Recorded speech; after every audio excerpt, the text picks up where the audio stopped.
We'd just come back from holiday, which had been great, except she hadn't wanted to come back. It had been good to get away from all the shit that people had been throwing at us. Anyway, we'd had a fuck on the train. She was cooking up a dinner with some terrific smells coming from the kitchen. And then, just as she dished up my meal, the phone rang. It was the pester caller again. The big fat pigwig asshole that she was divorcing, as usual, he didn't speak. He was as gutless as a cat whose guts have been used for violin strings. I put the phone down. A minute later he rang again. I shouted a warning at the fat cunt before he had a chance to put the phone down. He didn't reply. It was okay. We had the phone on a tracer and the fucker was in trouble anyway. But she was freaked out. Stressed was not a strong enough word. She refused to eat her meal and started sloshing back the booze.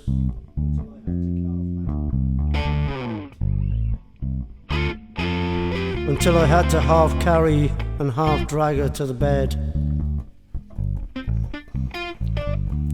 When she started hitting the bottle hard the next morning, before I had even got up, I knew there was big trouble coming. All day she blew hot and cold. She refused to go out anywhere, and by mid-afternoon would have had trouble getting far in any case. 1 minute she would be all over me. Lick my pussy, sweetie. Stick your big hard cock in my cunt and fuck me. I love you so much. I think the world of you. Then the next minute, it would be as though she had disappeared and this horrible drunken foul-mouthed slut had taken her place. Now listen to me. Listen to me. No fucker tells me what to do, especially you cunt. Who the fuck do you think you are? Nobody talks to me like that.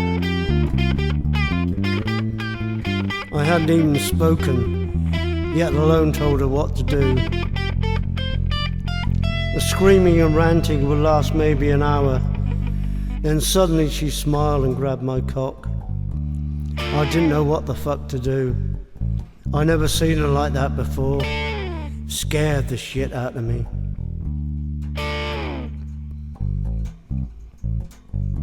I must have listened to her 60 times that day, screaming the same crap over and over again, until just after 8:30 p.m, when she screamed that we were finished and that I should fuck off.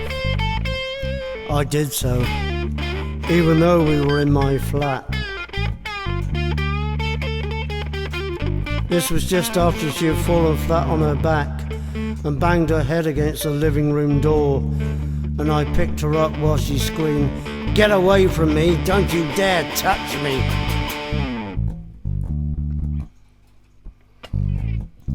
I didn't know where I was going and didn't care. I started in the third pub down the road, where I ordered a pint of lager. The company was boring, but I didn't want company in any case, just to get as drunk as she was. I moved to the next pub up the road for 2 more pints, then the next for a double brandy, and the same in the next. Then I went back home and had a large hit from the brandy bottle in the cupboard. She was in bed asleep. I didn't feel like waking her up for another row, so got the sleeping bag from the wardrobe and kicked down on the sofa. In the morning she came through and wanted me to fuck her. I got into the bed and gave her a good one. Then she got up and hit the bottle again. She said she was going home. I suggested she did so while she still could. This started her screaming again. She told me I could either go home with her or fuck off. I decided to go. I didn't want to fuck off out of my flat again, not knowing where I was going. On the way to her house, we bought some more booze, and then she hit it. The frightening started again.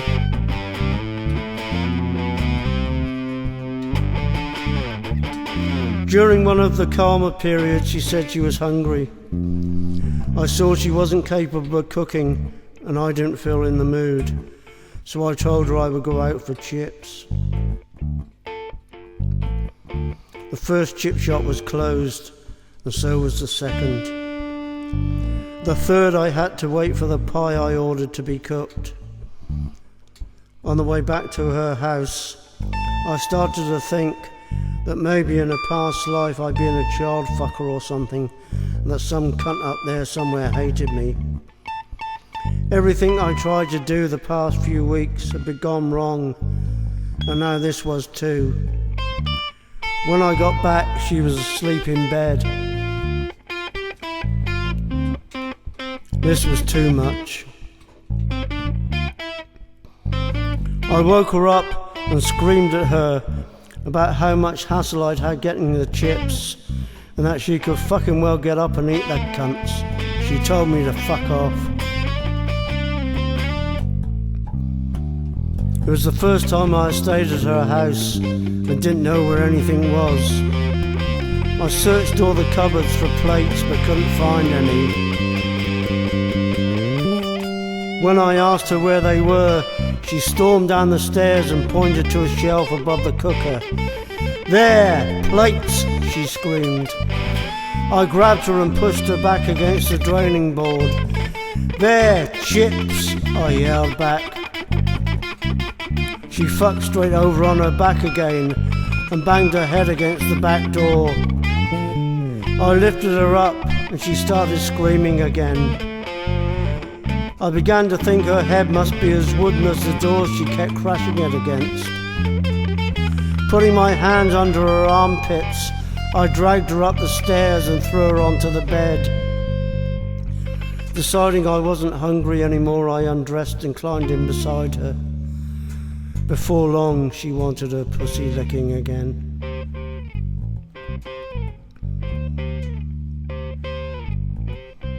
During the night, I told her the only way I could handle her was to match her drink for drink. When I got up, she stuck one in front of me. She then decided to get some dope to calm her down and went over the road to see some arsehole she fucked a few months before. He told her he didn't have any. Then 5 minutes later came knocking on the door, saying he'd sell her half his private stash. She borrowed £1 off me, and she didn't have enough money to pay for it. Buying the dope off the arsehole seemed to give him the idea she may be game for a fuck again. And twice more that day he came over making stupid excuses. Like he wanted to borrow 2 tea bags till his wife came back with the shopping. And did she have a back piece for his daughter's ear stud, as she had lost hers. Cunt must have thought I'd fallen off a Christmas tree. That pissed me off, which in turn pissed her off, and she started screaming again. I got paranoid and decided I couldn't leave her alone in the house in case this wanker started pestering her. The fat pig cunt pestering her on the phone had been the start of this whole shit in the first place.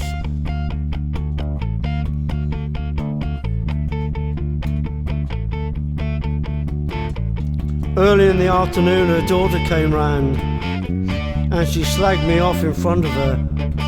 Every time I spoke she said, "I'm talking to my daughter, cunt, fuck off."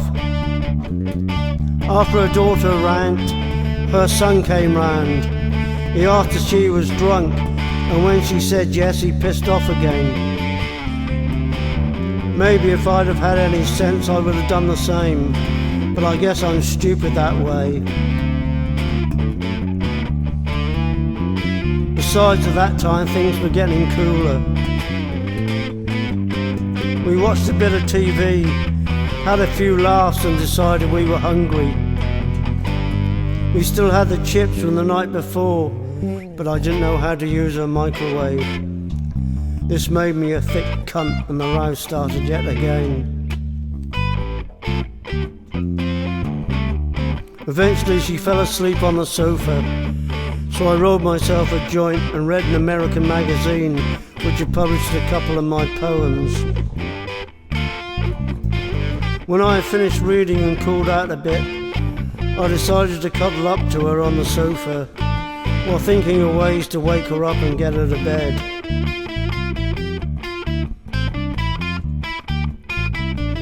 Finally, I decided on playing with her pussy. It worked. After we fucked, she decided again that she was hungry. I managed to get her through to the kitchen, and this time she put the chips in the microwave. I also had a tin of vegetable curry, even though the tin opener didn't work properly, and it took me ages to hook all of the vegetables out with a fork. After the meal, I rolled us a couple of cigarettes and poured more drinks. I was keeping up with her, but only just. We were back laughing again, and before the drinks were finished, she suggested going to bed.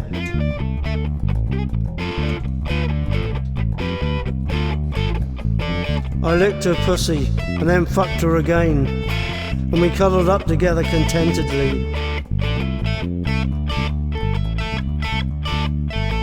When in the morning, she only finished off the drink she had left the night before and didn't pour another one, even though she was feeling rough.